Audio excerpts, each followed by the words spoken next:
Saves. Today we are at Jesus and Atonement, Return of the Lord Redux, which pairs up with the third Sunday in Lent last year. And today we examine the moral influence theory of atonement to how Jesus saves, the moral influence theory.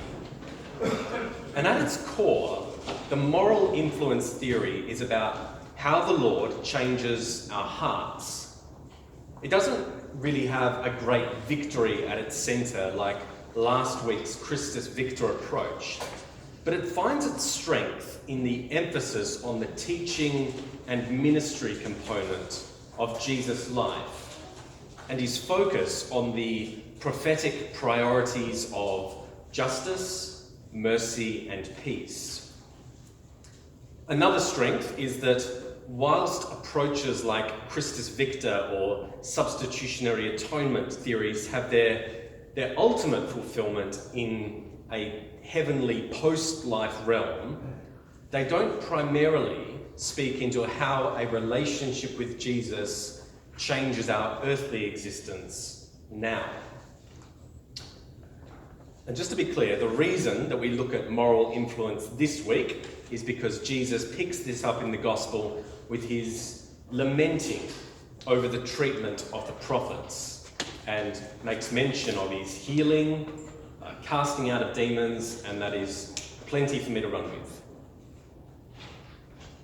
The reminder of how prophets have been treated and how Jesus himself would be treated is a painful reminder of the destructiveness that we human beings can bring forth in revolt against truth and goodness. Now, I tend to err on the side of believing the best about people, maybe even naively so.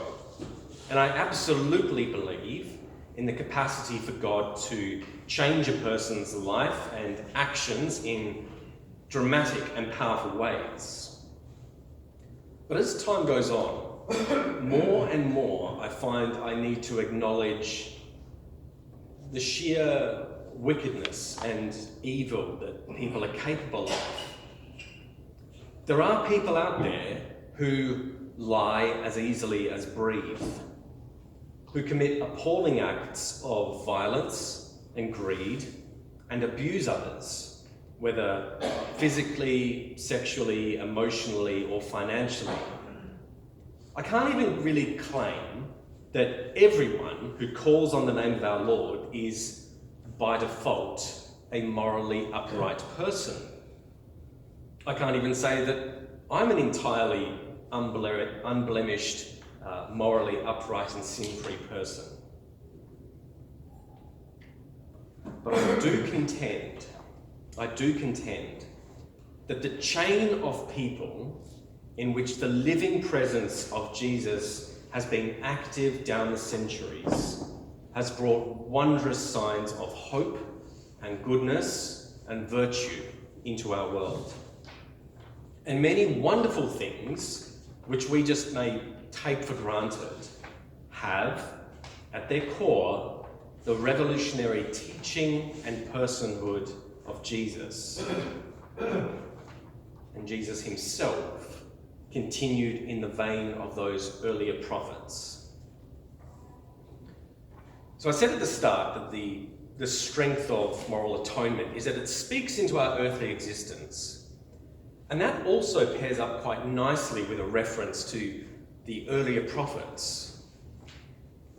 For those Hebrew prophets of old, I think it's important to note that for them, there was no concept of heaven, like in Christian teaching. There was no concept of heaven. There was just something called Sheol, which is like a shadowy place where everyone who dies goes.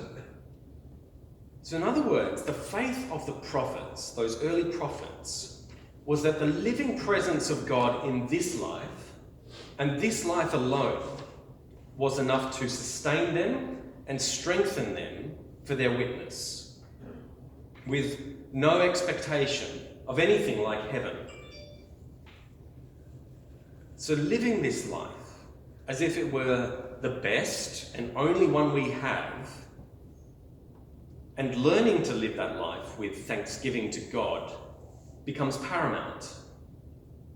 Indeed, doing what we can to free others to live with thanksgiving to God becomes a key virtue. And that's where Jesus' teaching and ministry really comes into focus.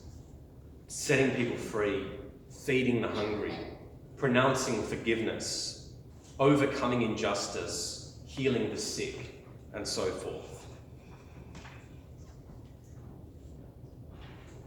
For some people, they already live through hellish experiences.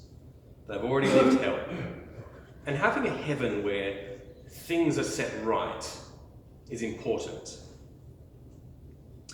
For others, and this includes me, and I think many here, we are better positioned to, even in some small way, take responsibility for the presence of Jesus in our world and in our community today.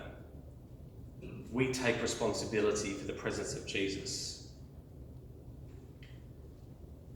So at this point, I want to just run through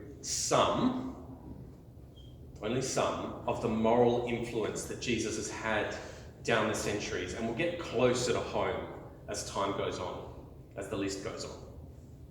So first, since the advent of Christianity in the Western world, charity and what we call a social safety net was near enough entirely church business.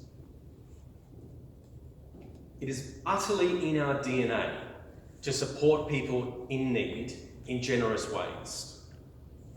Education for rich and poor, healthcare, patronage of art and music and culture largely belonged to the church for much of Western history. Ending human sacrifice and infanticide, Jesus' influence. The first generation of feminists in the 19th century had Christian thought and practice motivating them in their claims for equality. Closer to home, the Australian Anglican Board of Mission has numerous programs supporting Aboriginal and Torres Strait Islander leadership and ministry. In Kenya, supports a disability inclusion program and sustainable livelihoods program. There's community development and literacy and numeracy programs in Papua New Guinea. A number of community development programs in the Philippines and Myanmar. A child health project in Gaza in the Holy Land, to name just a few of their projects. In our state, Anglicare WA supports over 40,000 people every year in different ways, providing services in disability support, relationship counselling, family and domestic violence, financial assistance, Street Connects programs, parenting support, mental health and suicide prevention, and youth services, including operating Foyer Oxford in Leederville, the largest single-site youth homelessness service in Australia, if not the Southern Hemisphere. There are 87 programs and counting coming from this Anglican organisation, which impacts people in great ways. And underpinning that is the moral influence of Jesus. Another Anglican agency, St. Bart's, in any year, they intensively support over 1,000 people, particularly through supported accommodation, like the very large facility on Lime Street in East Perth, but also supporting people in community housing and through home care, providing everything from health to domestic support. And much closer to home, I doubt there is any Anglican church out there which does not provide some form of emergency relief. Every single week, every week, our church here provides emergency relief through food vouchers, toiletries, clothing from the op shop, pastoral care, cups of tea and coffee, and our outdoor shower around the back gets used at least once a week, believe it or not. The things I've seen. And we try to connect people with services and agencies which are better positioned to help people with complex needs. And we support a local women's refuge with funds and in-kind services. And there's other churches that have quite large-scale soup kitchens and the like. The point is, much of the work that is done by, or at least is highly influenced by, churches and Jesus people, it goes unseen and unrecognised. But it does happen every week. Every week. And of course, I'm very aware of the worst parts of church history and Christian behaviour. There is also a tremendous amount of good that is done. And that work which is done has, at its heart, the one who gave his life and lived his life for the sake of others, Jesus Christ our Lord. So let God's will be done on earth as in heaven. Let earth and its peoples be set free to live in thanksgiving to God as beloved children of God, with all that inhibits flourishing done away with. And get on board with that. Donate if you can to support those charities. Pray.